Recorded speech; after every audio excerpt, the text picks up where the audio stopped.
Yo, what's up everyone? We have a very special vlog for you guys today. We have 3 islands here in New Zealand. You've got the North Island, you've got the South Island, and then you've got Stewart Island. Which is where we are right now for the very first time too. Yeah, it's very special because most Kiwis, if you ask them, haven't been to Stewart Island before, so it's going to be a special experience for Yen and I. Yeah, the Stewart Island is right at the bottom of New Zealand, so it's a long journey for most people to get here. It was for us, but we've made it and we can't wait to take you guys around with us. Let's go. Let's go.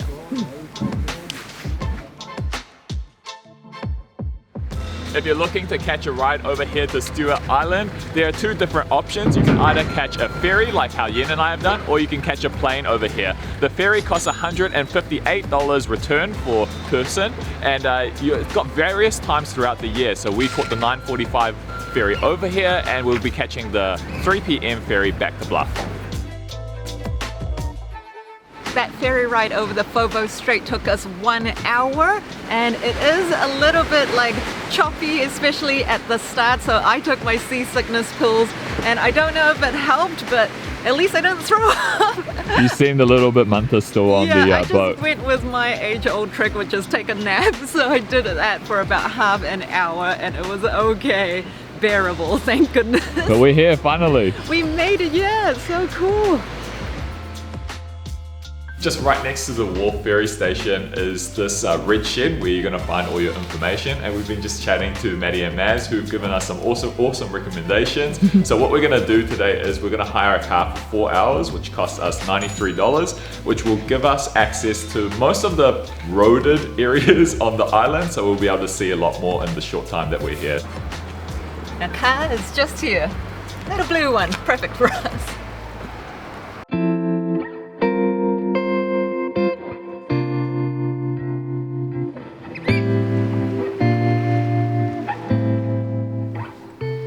Just started our ride. Now you can also rent e-bikes or scooters, but we decided to go with a car today to be able to cover more ground, and because it is actually quite cold on the island. And in case it rains, huh? And in case it rains, so covering our bases. Right now we have pulled over on the side of the road just to get a nice view. We're on our way to Acker's Cottage though. It's meant to be one of the oldest buildings or oldest houses in New Zealand.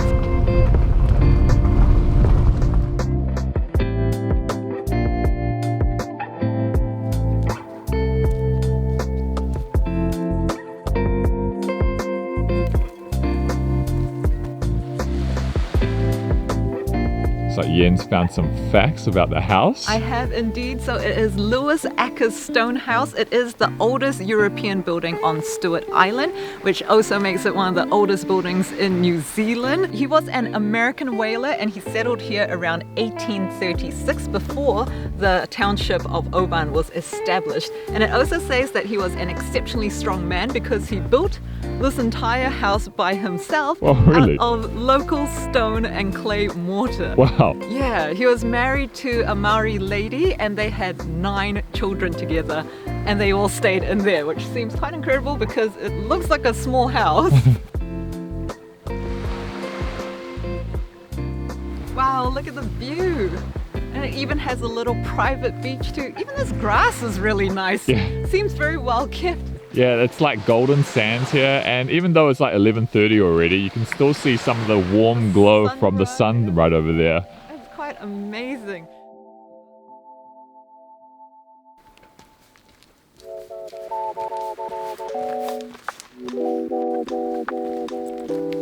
We've just left the Acker house and we're heading on a track to head over to a lighthouse, so we're interested to see what the view is like going to be from there.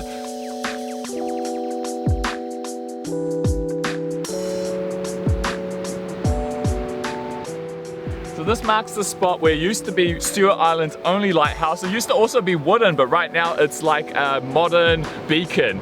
From this point, you're able to see Bluff Hill, and we're also meant to be able to see a whole bunch of different birds and stuff, including blue penguins, but they must be feeding or something. The weather right now is starting to rain a little bit, but that's New Zealand for you. Quite temperamental. 4 seasons in one day.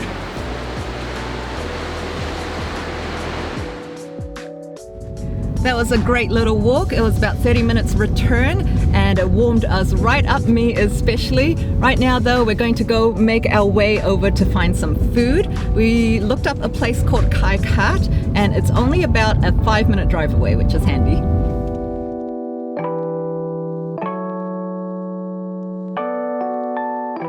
Something to note about Kai Kat is that the opening times do change, so the best thing to do is check them out on Facebook and you can find out their updates and opening hours. Yeah, because it said this place was closed on Google, but when we checked Facebook, it's open. Yeah.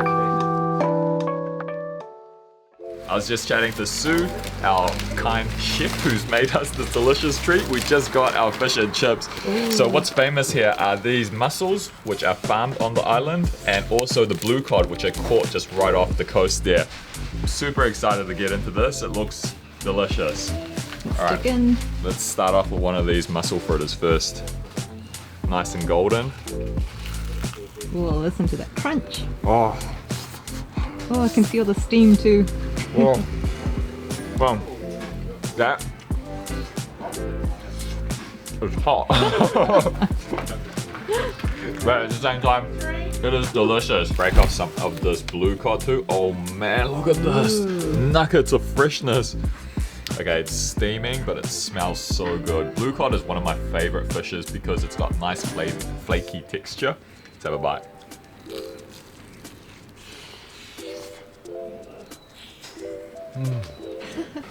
Oh man, insane how good that is.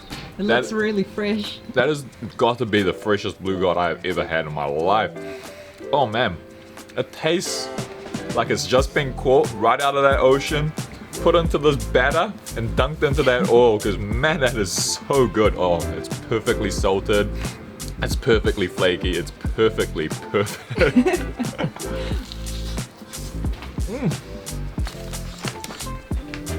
Okay, so this is what Yen ordered as a healthy snack. This is a broccoli and cheese fritter. I'm not sure how healthy this is though, but a broccoli is in there. Let's give it a try.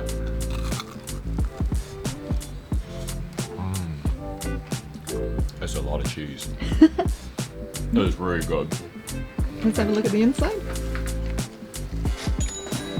See, there's the broccoli. We just gotta polish down this meal, which is absolutely amazing, especially that blue cod. Thank you so much, Sue. Oh, there's Sue. Thank you, Sue. You're welcome. That blue cod was so good. I'm still thinking about it, even though we just ate. I feel like we could have just gotten like 5 blue cod fritters, and that would have been the most epic meal ever. All anyway. 5 for Peter.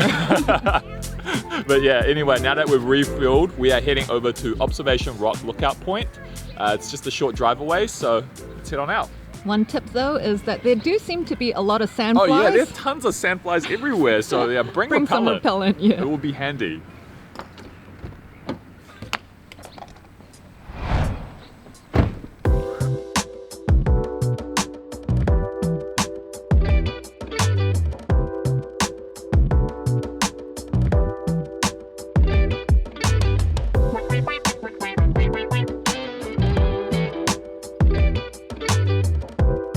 A really peaceful point, huh, bud? It sure is. When Peter was chatting to Sue earlier, she mentioned that there are only 380 residents on the island, so it is a very peaceful, tranquil place.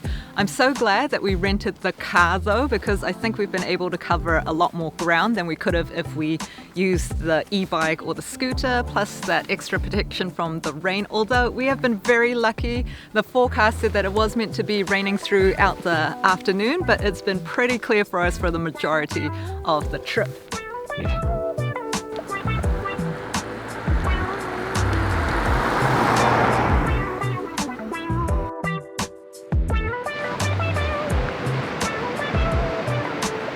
Made our way over to Horseshoe Bay, and I imagine this spot must be so awesome in summer because the sand is super golden and flat, untouched, pristine goodness. I was talking to this guy who was living on this island for like the last 9 months, and we were talking about possibly seeing the southern lights, but he said he hasn't seen them yet. So yeah, you don't have to do a day trip like how Yen and I had. You can actually stay on the island. There are accommodations available. There is a tour company that runs the Southern Light Experience. experience. And what were you going to say, bud?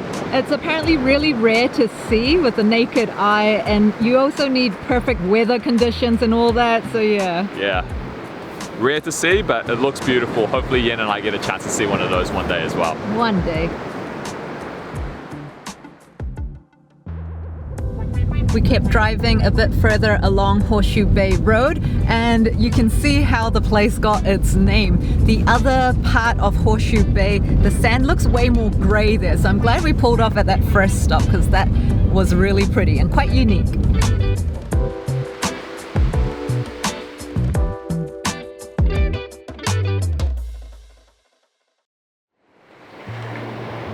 The trees here are quite crazy. You can see how windswept they are. Must be coming from the Antarctica and polar blasts pushing them aside.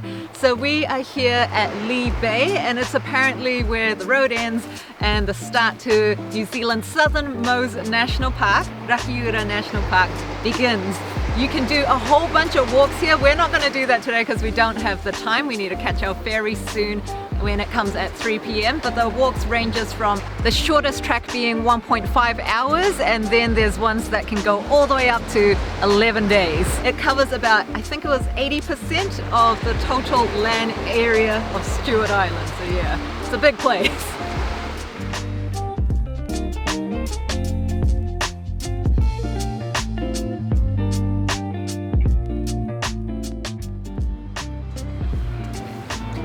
So guys, that wraps up our time here on Stewart Island. Yep. As Kiwis and as people who've grown up in New Zealand, it was so cool to finally be able to see this place. Yeah, tick it off our bucket list. I think there's no better time to come visit it than now, given, you know, the world situation. Yeah, it would have been cool to see Over Island as well, which is a short ferry ride away from Stewart Island. Yeah. It has a bird sanctuary, and you know I love sanctuary birds. there. We might have to save that for next time. But if you guys enjoyed this vlog, we hope you will give us those thumbs up, drop us a comment, subscribe if you haven't already, and if you can, please share our videos. That sort of thing always helps our channel, so we really appreciate it. We'll catch you guys On the next video. on next time. See ya.